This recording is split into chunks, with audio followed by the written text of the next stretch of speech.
Kiristoos nuuf tsoomeera waan ta'eef nuuf tsoomuun hin barbaachisu. Fayyineerra yoom kaleessa har'aoo hin fayyine jechuudha. Kiristoos nuuf fayyiseera. Maalirraa fayyineerra jira nuti jalqaba. Maalirraa fayyineerra jirra. Har'a garuu Kiristoos maal godheera sanarraa nuuf fayyiseera. Nuuf fayyineerra eeyyasarraati. Kennaa sana guyyaan fudhadhu fayyeera jechuudha. Guyyaan sana immoo fayyadakke. Ammas dabalee fudhachuu qaba kennaa sana. Kennaa kan jedhame sun eenyu fayyi? Kiristoos hin soon nyaanne? Nyaateera. Maal jechuudha? Kanaaf nyaanni nu barbaachisaadha. Hundaa iddoo baay'eetti nyaateera. Maaliif keessaa filatu? Maaliif filatu keessaa maaliif? Sirrii mana kana malee Kiristoos yeroo waan ture nagoon kana mataa isaa agarsiisuudhaaf kadhatee ture. Eeyyee. Dekkastee kadhannaanis nu barbaachisu. Waaqoo isaa yabbisu. Kadhachuu qaba laa jara kadhatee ture miti ree? Maaf nuuf kadhatan? Bakka kadhachuu qaban jiroonni kun. Maayirraa keetidha manni kiristaanaa keenya kun sooma torba taasiste. Namoota baay'een illee dhageenan beeka. Jechuun seerri kiristaanichillee amantichillee baay'ee sirrii karaa sirriin barsiisa garuu seera baay'istu. Soomii baay'istu. Maal nyaannaa? Soomii gosa lamatu jira. Tokkoffaan soomii labsii, tokkoffaan soomii dhuunfaa kan jedhamu jira. Soomiin dhuunfaa.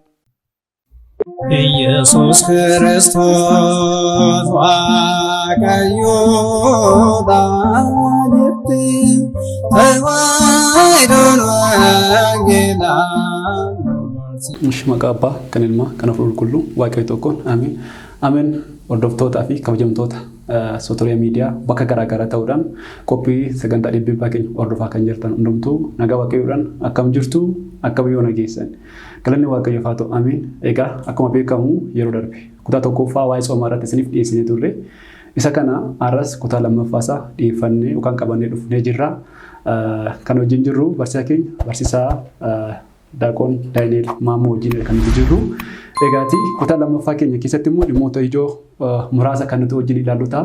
Egaati guyyaa har'aa yeroo darbe keessumattuu waa'ee maalummaa soomaa barbaachisummaa soomaadhaa fi soomni dhugummaa moo qannoodhaan kan jedhu kutaa darbe keessatti ilaallee jirra. Kutaa har'aa keessatti garuu akka ijootti kaasnee kan nuti ilaallu soomni hojii fayyisuu Kiristoos raawwateef gatiin dhabsiisu kan jedhu kaasnee ilaalla. Keessumattuu gaaffiin kuni yeroo baay'ee kan inni ka'u warreen shakkitoota irraati. Hin soomtanii gaafa jennu gaaffii san yookaan deebisan nuuf deebisanii Kiristoos nuuf tsoomeera waan ta'eef nuuf tsoomuun hin barbaachisu. Kiristoos hojii hundumaa raawwatee xumuree sokkeera. Kanaaf nurraati wanti eegamu hin jiru. Fayyineerra waan ta'eef guutummaa guutuutti jedha. Egaa dhimma fayyinaa wajjin nutis fayyinee jirra. Garuu dubbii fayyinaa keessatti gadi fageenyaan ni kaasna. Haa ta'uti garuu fayyinee hojiidhaanis fayyinni keenya tsoomuu hin dhorku. Kanaaf egaati isaan yaada isaan kaasan tsoomuu keenyaatiin hojii fayyina Kiristoos raawwatee bilaasha taasisaa.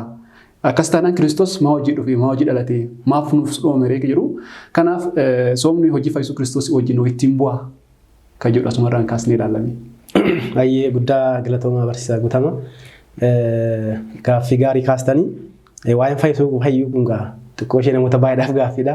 Keessumaa obboloota keenya warra Protestantiidhaaf fayyineerra jedhu waan tokko dubbachuu barbaada asirratti kan of galchaati. Fayyineerra afaan seerlugaa afaanii keessatti fayyineerra jechuun kaleessadha har'a miti. Paastidha. Fayyineerra yoom kaleessa har'aoo hin fayyine jechuudha. Liitiraalii maal fayyineerra yoom kaleessa har'aoo hin fayyine. Daabiloos saaxinaal kaleessa yookaan immoo duraan maal ture ergamaa ture har'aoo seexanadha jechuudha. Exact. Garuu nuti akkasitti namannu nuyi fayyineerraa fayyaa jirra ni fayyinaa. Kitaabnis akkasuma nuun jedha. Kana malee kan cuubame ni fayyaa. Kanaafuu amma dhumaatti kan dhaabbatenni ni fayyaa fi kan kana fakkaatan. Paastis qabaa, arras qabaa, boris qabaa nuuf keessa qabbiin fayyinaa jechuudha. Egaa waa'ee Kiristoosiin irra kaasneeti fayyisuun Kiristoos fannoodhaan raawwateera jechuudha. Kennaan isaa fannoodhaan nuuf raawwateera. Kennaa sana immoo jechuun itti fayyadamuun kan keenya kan dhuunfaa keenyadha. Bilisummaan jalqaba Addaamiif laatamte nuuf laatamte jechuudha. Abbaan keenya Addaam ganata keessaa gaafa ari'ame bilisummaa isaa fayyadamee maal ta'e ni kufe. Bilisummaa isaa fayyadamee filatee filannoo isaatiin immoo ni kufe jechuudha. Barataan tokko kutaa gaafa galu inni nyaataa fi ABCD'n filataa. Fidha isaatiin filate waan ta'eef yoo sirrii argateen irramamuuf yoo ta'an eksitaa jechuudha. Abbaan keenya Addaam bakka eksite ganata keessaa ari'ame jechuudha. Filannoon taane filate. Filannoon taane filate ni ari'ame. Maal isaa fayyadame? Bilisummaa isaa fayyadame. Ergamaa Waaqayyoo harka isaa hin qabne, saaxanaanis dhufee harka isaa hin qabne, Sabalasiin dhufeetti fiddee na nyaadhu hin jenneeni, Waaqayyoos immoo humnaan nyaadhu hin jenneeni, fedha isaatiin maal godhe filannoo isaatiin muka jireenyaa kana nyaate, muka badiisaa kana nyaate hin kufe jechuudha. Hin kufe. Kanaafiyyuu abbaan keenya hin kufe. bilisummaa isaa dhabe jechuudha. Bilisummaan sun eenyuuf nuuf deebi'eera eenyuun Kiristoosiin. Addaam lammaffaa kan Kiristoos bilisummaa sana nuuf deebiseera. Bilisummaa sana gaafa nuuf deebisu fayyuu dhiisuun hojii keenyadha jechuudha. Hojii keenyadha. Kiristoos fannoo irratti nuuf raawwateera bifayyina. Garuu fudhannee fayyuun dirqama irraa eegama jechuudha. Karaa kamiin immoo fayyinaa kan jedhuuf keessumaatii soomni iddoo guddaa qaba. Soomni iddoo guddaa qaba. Akka gaafachaa wajjin walitti adeemuuf jalqaba garuu Kiristoos nuuf eesseera. Maalirraa fayyina irra jira nuti jalqaba. Maalirraa fayyina jira. Soomni immoo isa keetti gala kan jedhu irraa nu dirqama. Haa ta'uyyuu malee Kiristoos wanta bu'aa cubbuu yookaan immoo xintaabbisoo yookaan yeruusaa xiyaata. Atiyaata aywarrasim yookaan immoo cubbuun hin alamu garuu bu'aa cubbuu sanaatu. Bu'aa cubbuu sanaa nuukee gaheera jechuudha. Fakkeenyaaf haadhi keenya Hewaan hawaaramteetti dhiiga dhangalaasti ji'a. Duraan akkasin ture isheen. Gadameessuma ishee keessa deeme malee gadi hin bahu ture. Eega isheen kuftee booda garuu kun abaarsaan gadi baheera jechuudha. Ji'a mallattoon kun irratti mul'achaa jira. Akkasumas akka dhiiraaf bitamtu taatetti jechuudha shamarri. Akkasumas gaafa deessu immoo ciniin sun akka itti baatu ta'eera jechuudha. Kuni abaarsa eenyuutu nu fedha Addaam sababa Hewaan nu fedha jechuudha. Addaam abbaan keenya immoo sababa isaatiin addunyaan maal taatetti abaaramteetti. Addunyaa irratti qoraattiin biqileera. Qoraattii kan jedhame dhukkubadha. Addunyaa kan jedhame naafsidha. Nurratti dhukkubni biqileera jechuudha. Dhukkuba waaqayyoon uumne. Baakteeriyaa fangasii kan jedhamu dhukkuba kan namatti fidan sun nurratti kan biqile qoraattiidha nuuf. Nu waraanaa oolu jechuudha. Agamsa yookaan immoo sokorruu miti qoraattii kan jedhame. Isaan jalqabamu gaafa caasaa uumame waan ta'eef. Qoraattiin nurratti uume eenyurratti addunyaa irratti. Addunyaa kan jedhame dhala namaadha waan ta'eef. Sababa sanaaf dhalli namaan kufee har'a garuu Kiristoos maal godheera sanarraa nu fayyiseera. Nu fayyineerra eeyyasarraati. Abaarsa sanarratti fayyineerra bakka. Kanaan booda eenyuyyuu taanaan cubbuu Addaamitti cubbuu Hewaanitti sababan godhatu. Kiristoos nurraa mulqeera jechuudha san. Akkasumas abaarsa fooniif abaarsa lubbuurraati baaneerra nuti. Abaarsa lubbuutiin. Kiristoos fannoo irratti gaafa fannifamee ture fooniidhaan garam deeme gara boollaa deeme. Lubbuudhaan immoo garam deeme gara Si'ooliin deeme. Warra Si'ooliin keessa jiran maal godhe? Dhaqeetiif gara gannataatti deebise jechuudha. Kanaafiyyuu kanaan booda eenyuyyuu taanaan gara Si'ooliin deemu. Maaliin cubbuu isaati? Cubbuu Addaamitiin. Cubbuu isaatiin garuu deemuu danda'a. Abbaan keenya Abiraam qulqulluu ture. Heenook faan qulqulluu turan. Isaayyaas faan, Eelsaa faan, Hisqi'eel faan qulqulluu turan. Garuu Si'ooliin bu'aa turan. Har'a garuu namni qulqulluu hojjete gara Si'ooliin naqu. Isa deema gara gannataa deema. Maaliif? Gannanni banameera waan ta'eef jechuudha. Banameera waan ta'eef. Har'as taanaan namni cubbuu Addaaminii gaafatamu hin jiru jechuudha. Kanarraa Waaqayyo nu bilisoomseera. Fayyineerra kanarraati. Akkasumas namni gaafa du'u kakuu moofaa keessatti torbee tokko ji'a tokko miidhata. Lubbuun keessaa hin baatu. Lubbuun keessaa hin baatu. Maaloo Waaqayyo lubbuu kuna keessaa fudhanii inni kadhatu yundaam. Waaqayyo immoo fagoo waan ta'eef isaan hin dhaga'u ture. Yoo xinnaatti ji'a tokkoof ni miidhatu jechuudha. Bataam kabbaa nama waraachille. Baay'ee cimaadha waraachille. Namni tokko gaafa du'u lubbuun keessaati ba'uu diddu gaafa hin diddu nama rakkisu. Baay'ee tokko nama rakkisa. Abaarsadha kun. Kanarraa fayyineera namni ciisee du'a jechuudha.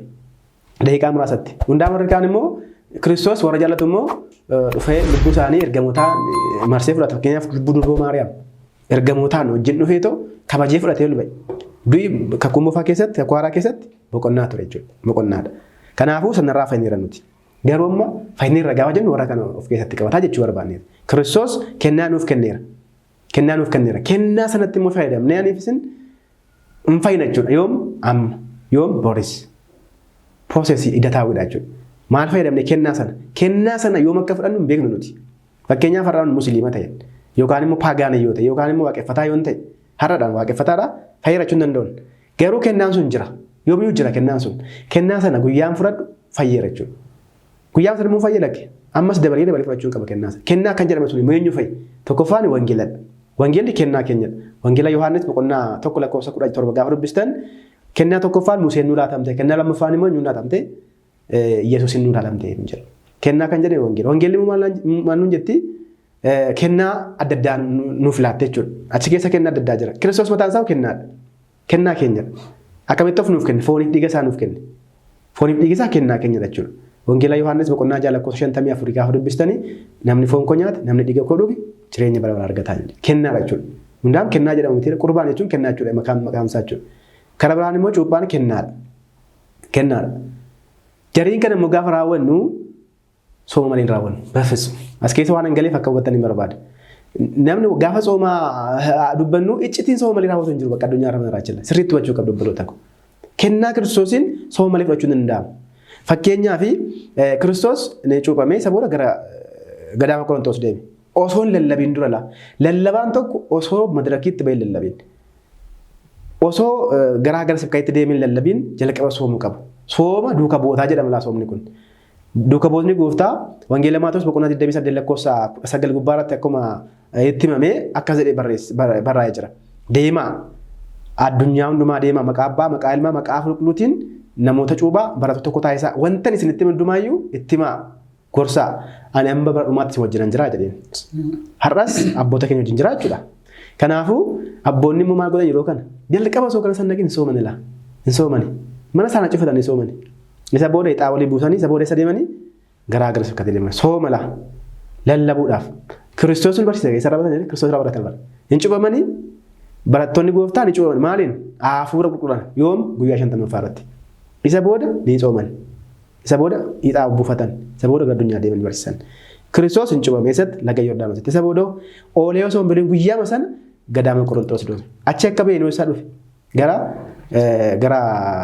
qaanaa Galiilaa dhufe yookaan immoo qaanaa ishee Galiilaa dhufe cirarratti argame isa booda barsiisuu eegale jechuudha qaanaa deemuun barsiisuudha maraachilla hojii isaadha hojii isaa irratti kan inni hojii isaa barsiisuudha nyaachuu dhuguu deeme miti barsiisuu deeme raajii tokkoffaa eegale jechuudha hundaam raajii tokkoffaa hundaam yaalloo ta'ammir ibbaalaan cal jedhee raajiin hojjete qaanaa Galiilaatti jechuudha kanaafuu lallabaa jira jechuudha soomee namni tokko yoo soome raajii jechuu danda'a jechaa jira Kiristoos. Namni tokko soomee akkan soome kanatti akkan sinitti kanatti yoo soomee maal gochuu jaa raajii jechuu danda'a. Akkasumas immoo namni soome Aristaaxaawii kan jedhaman cubbuuwwan 3 ni barbadeessa. Tokkoffaan of tuula lammaffaan sisitii kan jedhaman sana. Wangeela Maatewos boqonnaa 4 Wangeela Luqaas boqonnaa 4 irratti kan barraan tokko kaasanii gaa dubbistan Kiristoos gadaama Qorontoos deemee seexanni isa dhuftee gorte. Dhagaa kana daabboo godhi nyaadhu ittiin. Dhagaan akkamitti ta'eera seenaa keetti ta'eera kun ta'ee beeka. Garuu sana waan beektu seexanni kitaaba dubbiste buloo tokko sirriitti dubbisti. Caqasa feeti sirriitti. Caqasaa namni fayyuun jira. Seexanni eessaa fidde kana. Kanaan dura abbaan keenya Yoosefi maal godheera? Abbaan keenya Yoosef obboloota isaatiif nyaata geessaa ture. Nyaata geessaa osoo jiru dadhabeetu karaa beela'ee dadhabeetu muka tokko jala taa'e. Ergamaa Waaqayyoo maaliif nyaattu naan kun immoo kan isaaniidha mankoo miti. Isa booda Waaqayyoo gooftaan dhagaa daabboo godhee akka inni nyaatu taasiseera jechuudha. Kun seenaa mana kiristaanaa keessa jira. Kana beetti seexanni. Kanaafuu kana fidee Kiristoosiif caqaste jechuudha. Inni immoo maal jedhe? Ishi jedhaanii? Nan nyaadha jedhaa? Akka keenya miti. Nu barsiisaa jechuudha. Nyaata qofaan hin jiraatu namni nu jedhe. Bakka namni nyaata qofaan hin jiraatu maal gochuu qabna? Sagalee Waaqayyootiin malee nu jedhe. Kanaaf har'a sagalee Waaqayyootiin deemuu akka qabna. Kun immoo maalidhaa? Dubbii fayyinaa keessa jira jechuudha miti. Dubbii fayyinaadha. Kiristoos wanti dubbatu dubbii fayyinaa raawwachila. Kiristoos waan lamaaf dhufe dhiifama wajjin. Tokkoffaan dubbii fayyinaa raawwachuuf. Lammaffaan immoo fakkeenya ta'uu dhufe. Dubbiin fayyinaa raawwachuu dhufe. Tokkoffaan hin soomee hin cubamee fannoo baatee ni fannifamee ni du'ee du'aa ka'ee ol ba'e. Dubbii fayyinaa jedhama kun dhumtu. Inni immoo nuuf fakkeenya jedhamu karaa biraa jechuudha. Akka isaatti ka soominaan gad deebinee immoo akkasarraa barannuuf jechuudha. Anarraa baradhaa waan jedheef. Soomni gaa kana keessatti iddoo guddaa qaba. Kiristoos soomee maal godhe? Wantoota cubbuu gurguddaa 3 dhiifama ajjeeseera jechuudha. Tokkoffaan of tuulu. Tokkoffaan immoo fiqira nu'aayi jaalala birrii. Jaalala birrii kan jedhamu sooma keessatti du'a. Namni birrii jaallatu maachilaa waaqayyoo kan adda ba'edha. Duratti geetochi maggazaat achaalem. Waaqa lamaa bitamuu hin danda'amu jedhamee katabamee jira waan ta'eef. Kun immoo tokko keenya keessa jira. Of tuuluun jira. Mo'ameera achitti.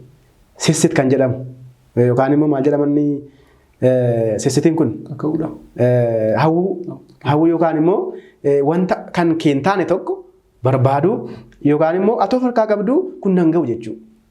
Kun immoo xinnoodha bakka amma fakkeenyaaf buddeena 5 qabda manaati. Ati qofaa keedha. Bormaala nyaadhattee buddeen 5 irra boriif kaachuu jechuudha. Sissiteedha kun. Waaqoon jaallatoon takkasi kan ajjeesee jechuudha Kiristoos soomii isaatti keessatti jechuudha soomiidhaan. Nuti illee akkas godhuu kan qabne nutti immoo himiira. Kanaafuu Waaqayyo gooftaan dubbii fayyinaa keessatti kan raawwate sooma eegaleera. Soomni kun immoo akkamittiin dubbii fayyinaa keessa galaa gaafa jennu tokkoffaan gaafa cuuphamnu dirqaman soomna. Eega soomnee foon dhiiga isaa furan. Namni soomin dhiigaaf foon Kiristoos fudhatu hin jiru jechuudha. Kanaafuu jireenya keenya keessatti soomuun barbaachisaadha. Sababiin isaa dubbii fayyinaadha waan ta'eef. Fayyuuf maal gochuu qabna? Soomuu qabna. Fayyuudhaaf maal qabna? Soomuu qabna. Akkamitti soomna? Akka Kiristoos nutti himte jechuudha. Akka Fariisotaatti osoo hin taane akka eenyutti akka kiristaanotaatti soomuu qabna. Kiristaanoo fuula isaa dibata. Mataa isaa dibata. Fuula isaa maal godhata? inni qatachuudha. Yeroo kanoo soomni keenya nuuf fudhatama dubbiin faayinaas ifa ba'e jechuudha. Dubbiin faayinaayyuu kan itti ifa ba'e maalidha? Soomaanidha. Sijjammara akkamittiin jammara warroota sooman warra garaa isaaniitiif yaadantu akkasii dubbata malee Kiristoos iyyuu dubbii faayinaa gaafa eegalu cuuphaa taansee maaliin eegale? Soomaan eegale. Osoo fooniif dhiiga isaa laatinii yoo laawwadha. Piroosesii kan sirriitti hubadhaa buloota ko. Mana kiristaanaa piroosesii kan hordofti. Tokkoffaanii namni tokko hin dhalata. Okay? Kiristoos hin dhalate. Waggaa 30 hin dhugate. Haayid godha of jechuudha. Of dhokse. Waggaa 30. Waggaa 30 gaafa garuu hin cuuphame. Mucaan tokko hin dhalata. Amma guyyaa 40tti eenyuyyuu hin beeku. Guyyaa 40 gaafa ta'u dhiira yoo ta'e jechaan jira. Mana kiristaanaa dhaqaa uummata argachuudha. Of mul'ise jechuudha. Waaqayyoon fudhata. Isa booda battaluma sana maal fudhata? Foonii dhiiga gooftaa fudhata jechuudha. Garuu mucaa waan ta'eef hin soomu mucaan hin soomu. Nama guddaa yoo ta'e garuu qannoonaa fudhatee maal godha? Ni sooma jechuudha. Cuuphaa sooma achi hoo foonii dhiiga gooftaa. Kiristoos akkatti barsiise. Arraas akkasiin manni kiristaanaa nuuf laachaa jirti. Kanaafuu paartii yookaan immoo miseensa dubbii faayinaa keessa jirudha jechuudha. Soomni malee kan haayidii godhu miti. Jaroonni calluma jedhanii akka barbaadanitti waan deemuu barbaadaniif ofii isaaniitii kan haguuggatanidha. Kan ammoo maal fayyadamu? Kiristoos nuuf soomeeraa jedhu. Kiristoos hin soon nyaanne? Nyaateera. Maal jechuudha? Kanaaf nyaanni nu barbaachisa. Hundaa iddoo baay'eetti nyaateera. Gaafa akkas jennu ፍጹም ሰው ስለሆነ ዋቀስ ነመስ ዋንቴ ማሊፍ ኛቴ ጋፈ ጀንሞ ኬኛ ቤሌሶን ትናቶን ታነ ቤሌ ረፈ ዋን ፈቴ ዱጋል ማሊፊ ሚታቲ ደከን ጀነፍ ፈከኛ ፊ ገንቶታ ኬሳ ከና ከመርቂያንም ቤት መርቂያን ሚታቲ ደጀ ረመቴ ሚታቲ ኛቱ መቼ ጀሮ ከና ፊ ሚቲ ተብራፍ ክርስቶስ ኛቲራ ዱጊራ ቁልቁል ሰነው ቁልቁል ተዱሮ ማራ መት ማን ነው እንጀራ ወጅኛቴ ወጅን ዱጌ አርካን ቀቀምኔ ነው እንጀራ ከናፉ ኛቴራ ዱጊራ Somu qofa miti gadaama Qorontos fannoo baateerash fannoo baateera Kiristoos akkasumas immoo gara isaa deemira gara cinaa deemira walumaa galatti wanta warra Pirotestaantonni jaajiran hojjeteera nyaateera jechuudha nyaateeraaf isaaniif yoo ta'e isaanis dhiisuu qabuudha maaliif keessaa filatu maaliif filaltu keessaa maaliif sirrii mana kana malee Kiristoos roo waan ture nagoon kana matoo isaa agarsiisuudhaaf kadhatee ture Kastee kadhannaanis nu barbaachisu. Waaqoo isaa eebbisu. Kadhachuun qaban laa jarree kadhatee ture miti maaf nuuf kadhatan bakka kadhachuun qaban jiroonni kun wallaahu yaadachuun qaban. Sababiin isaa Kiristoos bakka bicha jedhan qofa eeganii jechuudha. Nu soomeera jedhan miti soomeeraaf erga ta'eeti nyaateerasi kanaafuu nyaateeraaf nyaachuun qaban jechuudha. Akkasumas kadhatee ture jecha. Nuuf kadhataa jechaa jiru garuu maaf muti bilatanii kadhatu laata. Kadhateeraaf ooti akkuma soomisana battalan dhiisanii. Kuni gaaffii keenya maraachillaa. I think xiqqoo ishee dubbii kana irratti baay'ee mucaala jarri. Kanaaf atoo dhufanii Ortodoksii irraa baratan hin jedhanii taa'anii masoodaadhaan Ortodoksii dhugumatti ija isaanii osoo bananii Galaatiyaa boqonnaa 3 lakkoo tokko irratti fakkaata. Maaloon jedhaa isin warra Galaatiyaa nuun jedha. Fannoo Kiristoosiin akkan ilaalleef maaltu fuula keessanitti qoricha yookaan immoo azmii jedha. Azmii yookaan immoo wanta hafuuradha yeroo yeroo.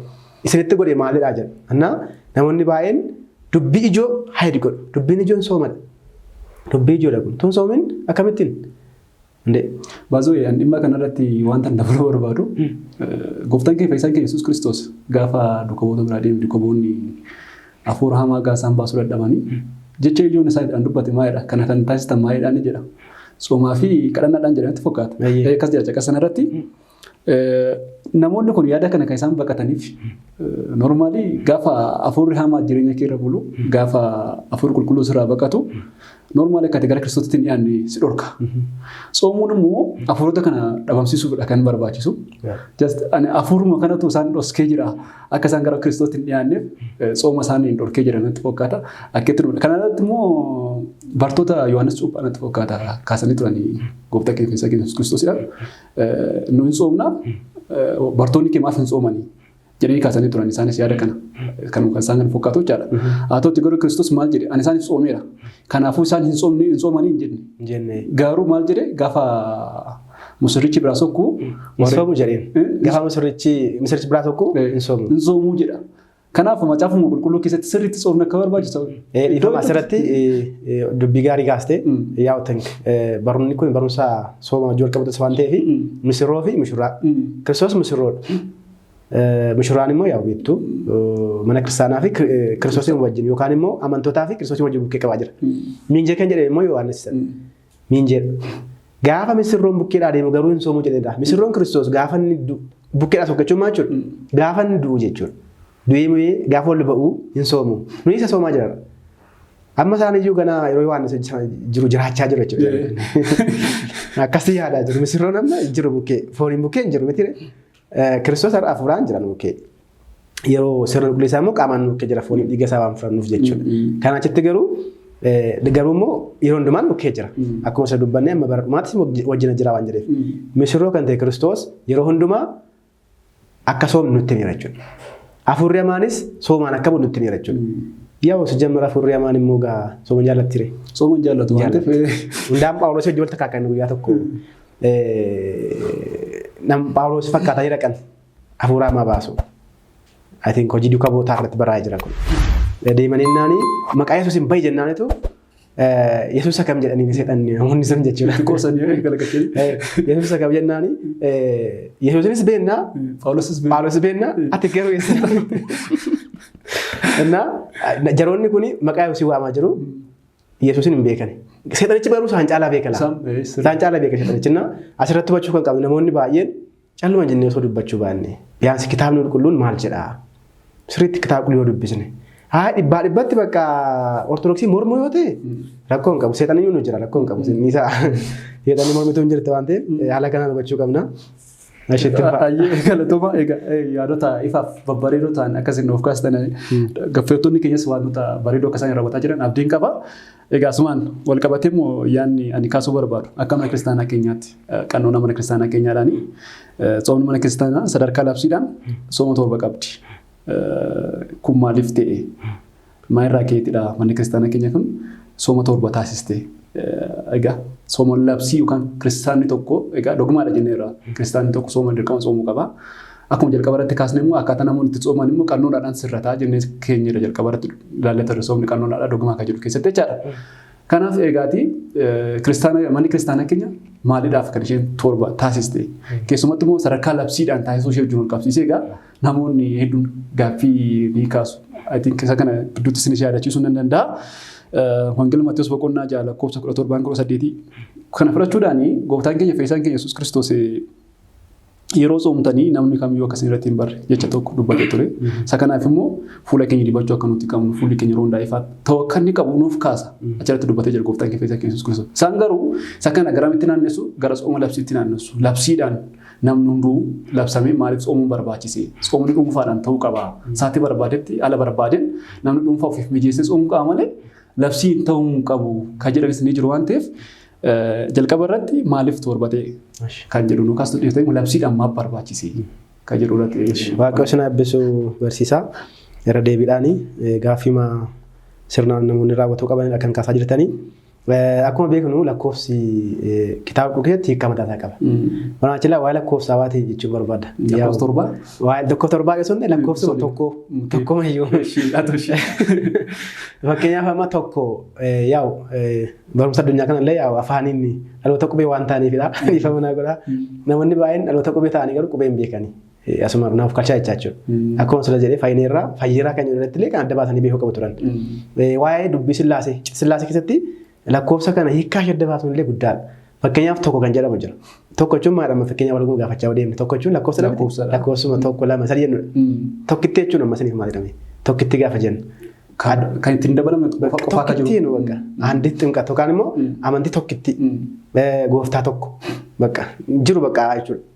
Tokkitti handiyyaa jechuun jedhama daama marfaan. Tokkicha yookaan tokkicha dhiiraaf gaafa tokkittiin immoo gara qaama saalaa dubaatti fideedha.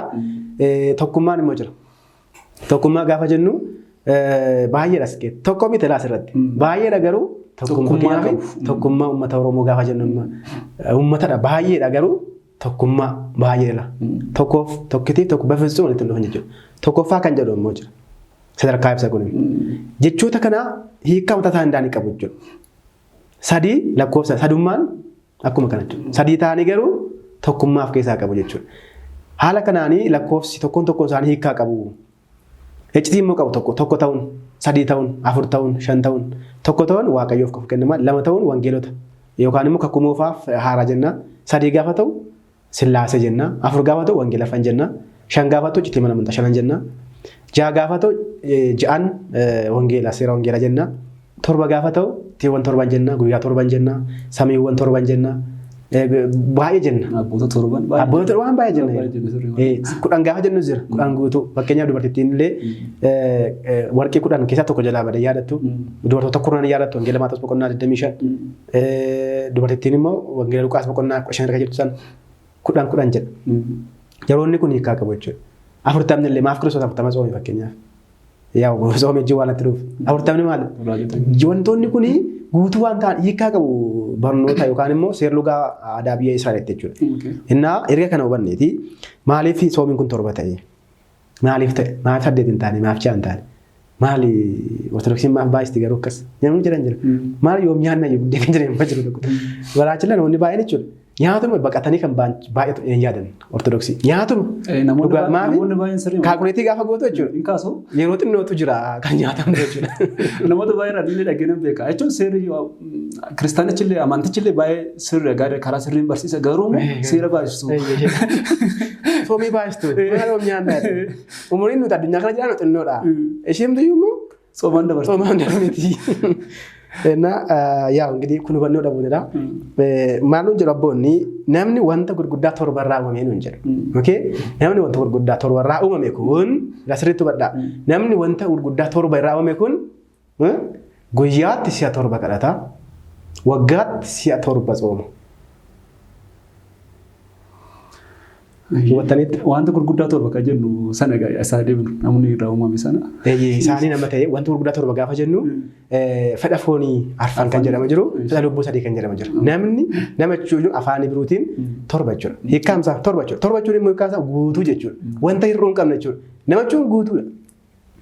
Tokkoffaa mootota boqonnaa 2 lakkoofsa 3 dubbistan yaa mucaa koo nama ta'ii jedhe nama. Maal amma yeroo sana Solomoon qalamee ture moo jalleessa ture kan yaabbisan obboloota. Garuu nama guutuu ta'e jechaa jira. Guutuu ta'e jechaa jira. Maaliin hir'ataa? Yaadan hir'ata. Namni foon qabaa, foon isaa yaa guutuudha. Hafuuraan garuu hir'ata yeroo baay'ee. Lubbuun keenya waan sadii of keessaa qaba. Tokkoffaan yaaddii qalbeeffattee jiraatti. Qalbeeffannaan nu harkaa bada jechuudha. Namni tokko qalbeeffachuu gaafa baatu torbarraa gara jaatti gadi hir'ata jechuudha. Insisaa ta'a jechuudha. Yookaan immoo maal ta'a beellada ta'a jechuudha. Yeroo kana waaqayyoon irraanfata jechuudha. Qalbeeffadhochaa jira. Gaafa qalbeeffatu abbaan keenya Solomoon maal jedhee yaa waaqayyo bunnaa fi ogummaa naa kennedhe. Qalbeeffataa tachimaa ta'e jechuudha. Waaqayyo immoo akka nuuf dabaluuf akka nuuf cimsuuf kadhachuu qabna jechuudha. Hundaaf abboonni keenya kufaatii namaa gaafa dubbatanii likeness and the image of the God kan jedhu irratti likeness namaatu bade. Likeness maaliif fakkaannamti waaqayyoon? Lubbuudhaan fakkaanna. Lubbuudhaan fakkaanna jechuudha. Lubbuun jiraattuudha, waaqayyo jiraataadha. Lubbuun dubbatti, waaqayyo dubbata jecha isaatiin. Akkasumas lubbuun yaaddi waaqayyo immoo yaadaan dhiyaannes. Kanaafuu namni kanarraa uumame. Kanaafiyyuu guutuu ta'e akka jiraatu maal gochuu qaba? Guyyaatti si'a torba maal gochuu qaba? Kadhachuu qabaa nuun jedha. Faaruu 118 yookaan 119 lakkoofsa 164 irratti waaqayyoon guyyaatti si'a torban galateeffadha jedha. Namni guutuu ta'e kun yookaan namni wanta torbarraa uumame kun guyyaatti si'a meeqa kadhata? Si'a torba. Akkasuma immoo waggaatti immoo soomiiwwan torba sooma jechuudha. Soomii guutuu jechuudha kun. Hir'uu miti soomiin kun. Soomii guutuu jechuudha. Tokko keessaa fannee soomuu kan barbaachisaa. Soomiin torban kun keessumaatii umuriidhaan gaafa laallu daa'imni tokko Ortodoksii keessatti guddattee jirte yoo ta'e umurii waggaa torbaa kaastee hanga gaafa duututti jaarsa taateen bitintirtutti dirqama soomiin torban kan soomuu qabu. Guutuu ta'uu barbaadan jechuudha. Lakki rakkoon qabu. Inni hir'isa wanni immoo yaa hir'ina. Hir'uu taana waan ta'eef torba jechuun guutuu mana maqaan isaa guutuu waan ta'eef haala kanaan hubachuun barbaachisaadha. Inni biroon immoo iccitiiwwan torban immoo jiru. Iccitiiwwan torban kan namni iccitiiwwan torban kun eenyuuf qophaa'an? Namaaf qophaa'an. Nama guutuu ta'eef qophaa'e iccitiin kun. Mana raachillee. Namni wanta torba raawwame kun guyyaatti isa torba kadhata. Waggaatti soomiiwwan torba sooma. Isa booda iccitiiwwan mana kiristaanaa torba raawwatamaaf. Isaanis eenyu fayyada? Iccitii cuuphaa raawwatamaaf. Iccitii qandilii raawwatamaaf. Iccitii qurbaanaa raawwatamaaf. Qalbii jiran raawwatamaaf. Lubummaan raawwatamaaf. Guutuu gaafa ta'udha. Guutuu gaafa ta'u jechuudha. Wanti hundumtuu torban argata jechuudha. Gaafa guutuu ta'u. Waan arganne yoo Uumaati. Kanaafuu egaa eeggatteeti soomii labsii kan jedhamu jira as keessatti dhugaadha. Gara salaatti deemuuf jechuudha. Soomii gosa lamatu jira. Tokkoffaan soomii labsii, tokkoffaan soomii dhuunfaa kan jedhamu jira. Soomiin dhuunfaa bakka lamatti qoodamu of keessaati jechuudha. Soomiin dhuunfaa kan jedhaman tokko kan abbaan qalbii jirannaa keessiif labsu jira. Tokkoffaan immoo kan ati ofirratti labsitu jira. Eenyutu hin beekin jechuudha. Eenyutu hin beekin. Amma wangeelli Maatewos boqonnaan 6 lakkoofsi 5 kaasanii kan dubbistan sun waa'ee isa kamii jedha yoo jenne waa'ee lamaan isaatu jechaa jira. Hubannoo dadhabne malee. Waa'ee lamaan isaatu jechaa jira. Kan labsii torbadha bakka. Obviously lallabameera. Kiristoos maafii dhokseen soomne rimaa barraa yaada kitaaba irratti. Kan tuddaasee barbaadedha Kiristoos. Fariisiidha Kiristoos. Maaliif giraam guruutoo hin soome ba'e. Dhokatee maaf hin soomne. Narraa baradhaa jedhame ture. Fariisiidha jechuudha akka isaan akka jarri dhootu si baate. Jira jechuudha isaan. Soomee ba'e kannis wanta ni raawwadhaa moo jedhe rakka. Kanaafuu Yesuus Kiristoos garuu akka isaanii miti. Isaan barsiisuuf nu barsiisuuf dhufe waan ta'eef soomni labsii jira jechuudhaaf. Akkasumas yaadattootaani guyyaatti si'a lama soomaa turan warri Israa'el. Torbeetti si'a lama soomaa jettee mitiiree isheen of tuttuun yaa'u seeradhaa torbeetti si'a lama soomachuun ikkoo lamaaf keessaa qaba. Of hin tuulinaa garuu soomaadha wantichi. Namichi sun of tuulee malee soomni sirriidha barraachillee. Haalli soomsaa garuu sirrii miti. Lama garuu ajajameera wangeelota ajaje kana kitaaba kakuu muufaatu ajaje. Garuu torbeetti lama soomaa barraa'ee jira laa kun. Soomiin guddaan 3 barraa'ee jiru kitaaba 4 soomiin 4 barraa'anii jiru. Tokkoffaan kan Kiristoos. Soomii 7 jira. Tokkoffaan kan Kiristoos barraa'ee jira. Kan raajotaa barraa'ee jira. Raajonni eenyu fa'i? Museen 40 soome. Iyyaasuun 40 soome. Eeliyaas 40 soome. Hisqiyaas 40 soome. Raajonni hundumtuu 40 sooman. Kiristoosis soomeera kanaafuu kan raajotaa jira. Kan Kiristoos jira lama miti. Sooma diinat kan jennu immoo jira. Jarri sooma turan kan lama kan kakka isaanii miti. Hundaam kamisaaf facaasaa soomu isaanii. Nuti immoo roobiif jimaata soomna. Maaliifis inni immoo hiika batataa qabaachuudha. Kiristoos guyyaa roobii qabame guyyaa jimaata immoo fannifame. Kana yaadachaa soomna jechuudha. Waa isa yaadachaa soomna bara malee eenyuun yaadachaa soomna nuti. Inni biroonoo kakuu haaraa keessatti immoo kan dhufanii hundaan immoo jiru. Tokkoffaani sooma duukaa bootaa kan jiru. Barattoonni akka afur qulqulluun ba'eef jalqaba maal godhanii sooman. Erga soomanii booda'u gara hojjetti seenan jechuudha. Tokkodha kun. Lammaffaan immoo sooma filchataa dubroo Maariyaam. Dubroo Maariyaam waaqa gadi uumamaa waliin mooti. Kabajamtuudha isheen. Waaqayyoon kan deessedha. Kanaafuu isheen maal gooteetti? Duuteetti. Foon ishee jalaa dhokate duuka boota jalaati. Owwaalachuu hin dandeenye. Yaa waaqayyo maal foonaa dhaqee nutti agarsiisanii sooman. Waaqayyotti gargaarsiise. Kun immoo maal yoo soomtan wanti barbaadan argattu. Siif deebi'a jechuudhaaf. Kakuu haaraa akkuma fageetti sammas soomnee jirti. Wali torba jaroonni kun eessaa yookaan dhufe miti. Kitaabarraa kan fudhatame jechuudha. Kitaaba 66 jedhu miti. Asuma jira. Hundaan 81 irra jiru soomni torban jechuudha obboloota ko. Kanaafuu sooma labsiidha jiroonni kun. Warra Nanaweetti labsame sooma jedhe. Hundaan mootiin biyya Nanawee maal jedhe? Jabbinillee akka haadha noone jedhe. Nama dhiisaati jedhe. Abbaan manaa sirraa bu'ee lafa bulu hundumtuu waliin argin. Haadhi mucaan daa'imni haadha ishee akka noone. Jabbinis haadha akka noone jedhee awwaaje guyyaa 3 soomaa ture. Awwaaje dabar. Kuni soomii awwaaje. Kan dhuunfaa immoo jira. Kan dhuunfaa immoo isiin qofti kan beektan. Haadhiif abbaan keessan illee kan hin beekne. Dhoksaan kan soomamu jira. Kanaafuu soomii kan adda baasuun barbaachisaadha jechuudha. Kana yoo adda baasne sirriitti hubachaa deemuu dandeenya. As keessa gaaffii biraa jiran itti fakkaata irraa deebi'aa gaaficha. Normaalii akka walii galatti ka'eera maaliif labsii ta'e kan jedhu labsiidhaan soomummaa barbaachisa jedhu wajjin kaastanitti hammatee kanaaf almost deebiiwwan ani kaasuu barbaade ni jalqabaa kaastanii jirtu torba maaf ta'e kan jedhudha inni lammaffaan immoo labsiidhaan soomummaa barbaachisa kan jedhudha. Jechuun labsiin soomuun keenya isaa gooftaan keenya. Yaa asirratti akkuma nama jedhee kitaaba irratti barraa'ee jira. Kitaabni immoo dhoksaa miti. Wangeela Maatewos boqonnaa 5 irratti maal jira? የተከደነ የተደበቀ የለም kan qadaadame kan dhokate hin jiru sababiin isaa hundumtuu ifadhaan hojjechaa jira asirratti barraa'ee jiru akkamittiin kitaaba irratti barraa'ee jira fakkeenyaaf kan Kiristoos wangeela Maatewos boqonnaa 4 wangeela Luqaas boqonnaa 4 irra jira kan Nanawee tokko kaasanii dubbisa kan Sooma Asteer I think kana keessan galunni inni torba keessan galu inni kan nuunaadha. Jechuun just labsiidhaan soomummaa akka barbaachise irratti yaadotanii kaasuu.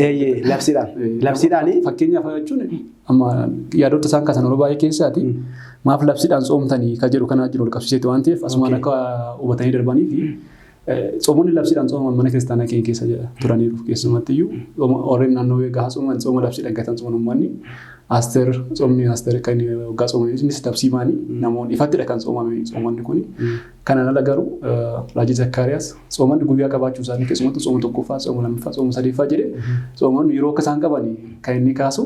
Walumaa galatti garuu gaafa qoxxorru sooma torba labsiidha mana kiristaanaa keenya keessatti sirriitti adda ba'anii beekamuudha. Garuu labsiidha. Labsii gaafatan immoo gaaffii silaa keessatti akka gaafatanitti maal jedhaa mataa keessan dhiqadhaa.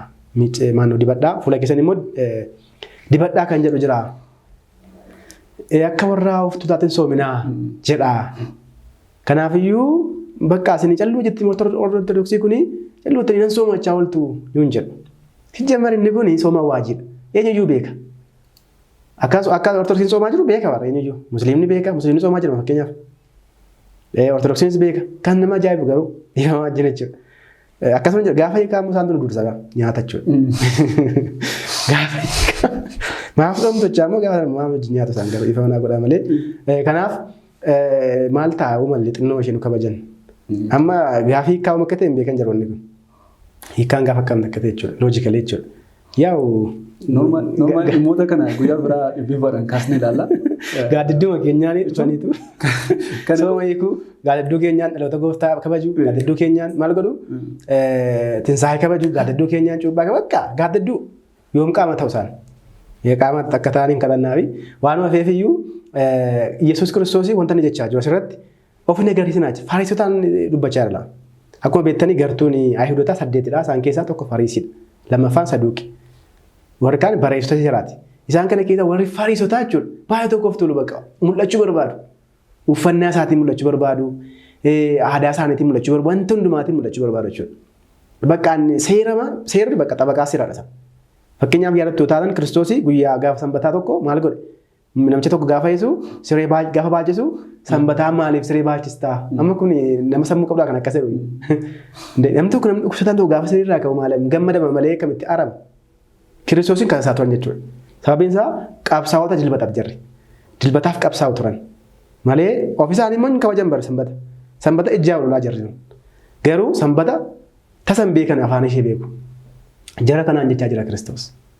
Har'as taanaan namni akkatti soomoo jiraate inni ofumaa jechuudha. Namni sooma kunaaf ilaalu. Ani soomaan jira bakka jedhee namni daalachaa deemu jiraate inni sirrii miti. Garuu citiisaa asitti dubbachuu waan barbaachisuu fi mataa dibadhaa jechuun maal jechuudha. Mataa dibachuun maal jechuudha. Qibaata sadii jira akka mana isaa keenya keessatti. Vaaziliinii midhaanii shaampuu midhaanii miti. Mataa dibadhaa maal amma fakkeenya mataa dibadhaa gaafa jedhu Kiristoos warra hin qabne maal jedhu maal ta'u warri karaarra bulu kun amma hin qabane. Isaan akka mataa nimi qibaatii si dhuguu isaa diban yoo ta'e jechuudha. Qibaatii kun qibaatii hundumtuu qabudha. Qibaatii tokkoffaan jaalalladha. Lammaffaan qulqullinadha. Sadaffaan immoo kasoominadha. Jalqaba jedheelaa yaadattoota asirratti maal nuun jedhaa በመጀመሪያ ተቀቡ ነው። በመጀመሪያ ማለት ጀልቀባችሁ ማቹላ ዱርሳችሁ ራሳችሁ ማለት ራስ ማለት ጀልቀባችሁ ነው። አሲ ገዲ ጋፋ ደምቱ ጀልቀምኒ ከመራ የነሲ ገዲ መለየሰ ከና ምት ጭንቅላት አይደለም። ገብ ጀልቀባ ካንጎቹ ቀብዱ ጃለለቀባችሁ ቀብዳ ኦሶን ዞሜንዶ ዱራ ጃለለን ቀብዱታና ጨሎ ጀተ ፋሪሲ ዳት ይቻጀላላ ክርስቶስ ጀልቀባ ጃለለቀባዱ ኢትውፌው ቁልቁሉማ ቀባዱ ቁልቁልና ጩቡራ ቁልቁላይቲ ገራሶሚ ዴሚ Kasoomina immoo qabaadhu. Jalqaba kasoomina qabaadhu. Jalqaba qulqullaa'e. Jalqaba immoo maal godhe? Jaalala qabaadhu. Jalqaba mataa kan jedhame jiroota kanadha jechuudha. Walumaa galatti garuu nuti kan beekuu qabnu jireenya kiristaanaa keenya keessatti namni jaalala hin qabne, namni qulqullina hin qabne, namni kasoomina hin qabne soomuu dhiisee maal isaaf godha? Kan immoo dubbatameera bara Israa'el irratti dubbatameera. Sababiin isaa Israa'eloonni osoo nama ajjeesanii osoo waaqessanii soomaa turan. Ani soomuun barbaadu kana miti jedhanii ture laa. Isaan tuffachaa ture. Ani maallaa godha kormaan keessa fudhadhaa badaachaa ture waaqayyo. Naaf barbaadu bakka kun barbaachisu jechaa ture. Garuu nuuni maal jecha akka isaan hin taane adaraa keessanii nu gorsachaa dhala Kiristoos. Mataa keessan maal godhaa? Dibadhaa. Dibadhaa gaafa jennu nuun jedhu jaalala qabaadhaa jechuudha. Jaalala dibannaan jaalala caalaa jiru baraachillee. Namni hundumtuu jaalala hin qabu. Yoo waaqayyo hin dubbiin alatti. Jaalala jechuun immoo Kiristoosidha. Tokkoffaa Yohaannis boqonnaaf lakkoofsa 8 gaafa dubbistan waaqayyo jaalalaa nuun jedha. Namni jaalala hin qabne waaqayyoon hin beeku. Inni mataan isaa jaaladha. Waaqayyoon ofirra dibadha. Waaqayyoon siinirraa bulochaa jira. Kasoomina immoo qabaadha. Kasoomina immoo Kiristoos irraa baranne. Qulqullina qabaadha. Qulqullina immoo Kiristoos irraa baranne. Narraa baradhaa miti isarraa narraa baradhaa jira. Akkasuma immoo fuula keessan immoo miccadhaa. Maal amma namni gara marra barraa fuula miccanne jira. Hama Kiristoos kana maali fuula dhiqadhaa jechuun barumsa xinnoo miti kun. Amma gadi bee maal kana barsiisaa gowwaan tokko jechuudha. Akkas jechuudha maal namni macheem instructionii barbaachisaa fuula dhiqadhaa ganam. Icciitiitti dubbatame sana gochuun ilaaluu isaatti nama. Kiristoos garuu tokko isaatiif maal qaba hiikkaan nu qaba jechuudha. Maal nuun jedhee jalqaba cubbuu keessa yaadadhaa. Fannifamuu koo yaadadhaa. Fannifamuu ari'atamuu qulqulloota yaadadhaa. Boo'aa nuun jechaa jirra. Boo'ichaan maal godhaa fuula keessa ni gaddaa. Nisaa gibuun olii lama. Qalbii jiraadhaa wanti biraan. Malee bishaaniin ganama kaati fuula keessa ni gaddaa. Bafisuun dajaadalla. Akkas godhaa jirraa gochuun nurraatti eegama jechuudha. Soomuun keenya gatii kan qabu yoo akkas goonedha. Soomni sirriin isa akkasiidha. Kanaafuu sooma labsii ta'ee yeroon namaa keessatti argamu qabu. Sooma dhuunfaas ta'e sooma labsiis warroon namaa keessatti argaman taanaan gatiin qabu ni jechaa jira Kiristoos. Garuu callumatti nuuf agarsiisaa nama jibbaa jechaa jira Kiristoos. Of tuulaa yookaan immoo kasuma sun qabaatiin nan sooma jechaa garuu bafisuun waa gaattaa ganyu. Hin argattanii jechaa ni jira. Malee soomni barbaachisu jechaa hin jiru jechuudha. Ayyee barsiisaa keenya yaadota babbareedoodhaaf ifaa ta'e karaa ifaa ta'eedhaan kan isin nuuf ibsitanii jirtu keessumattuu waa'ee sooma labsii kana wajjin wal qabatee jechaadha. Haala gaariidhaan nuuf ka'ee jira. Tarii hubannoodhaaf jecha waa xiqqoo tokkotti dabaleetanii kutaa keenya kana jechuun barumsa kutaa lammeeffaa kana xumura. Gooftaan keenya Fayyisaan keenya Yesuus Kiristoos wangeeluma kana irratti jechaadha. Wangeela Maatiyus boqonnaa 6 irratti kutaalee sadiitti wantoota gurguddoo sadiidha kan isaan nuuf kaase gooftaan keenya jechaadha. Tokko waa'ee kennaadha. Tokko waa'ee kadhannaadha. Tokko waa'ee soomaadha. Egaa kun hundumti iyyuu gooftaan keenya Fayyisaan keenya Yesuus Kiristoos akka inni mul'atu hin kaastu. Fakkeenyaaf kennaa keessan gaafa kennitanii wanti harka mirgaa kenne harki bitaa hin beekin jedha achirratti. Normaal iddoo biraatti immoo yeroo ifatti kennaan kennamu macaafa qulqulluu keessatti barreeffamee jira. Namoonnis warreen amma soomuun hin barbaachisu labsiidhaan soomuun ifatti baasanii mul'isanii soomuun hin barbaachisu jedhan kuni kennaa moorootti ifatti kennannee jira. Gama biraatiin nama kadhannaa sooroo kaasuun jira karaa irratti hin kadhatiin maaliin godina yeroo jiru amma namoonni baay'een keessumatti yeroo irraa kana karaa irratti jilleeffatu yeroo isaan kadhatan waan jedhanii jira. Yeroo akkasii kanarratti kan isaanii sirriidha. Gaafan keenyatti gara soomaatti dhufu garuu dogoggoradha. Ilaaluu qabnu waan ilaaluu qabnu yeroo baay'ee. Noormaali gooftaan keenya Fayyisaan Yesuus Kiristoos kan dubbate akka isin kaastanii waan hojjennu hundumayyuu keessa keenyatti Kiristoos wajjin hidhata qabaachuu akka nuti qabnudha. Amma sooma labsiidhaan hin soomina jechuu isaa miti. Soomni keenya keessatti hidhata Kiristoos wajjin qabaachuu qabna. Soomaa jira jennee lallabuu hin qabnu, namatti labsuu hin qabnu. Ani soomni labsii seermanii kiristaanaa keenyatti gamtaadha akka nu soomnu nuuf labsee jira. Garuu sooma sana soomaan jira. Soomaa jiraachuu koo adeemee abbaa barbaadetti himuu hin qabu. Kiristoos wajjin hidhata gaarii qabaachuu qaba. Keessa keenyatti isa kana gochuu akka raawwachuu qabnu kaasa malee kanaaf gaaffii qaxxaamuraan isaaniif kaasa somarraanii erga soomni labsiin hin barbaachisu ta'e kadhannaan karaa irratti maaf barbaachisee kadhannaan gamtaadhaan waldaa keessatti maaf barbaachisee kennaan waldaa keessatti maaf barbaachisee jechuun barbaada.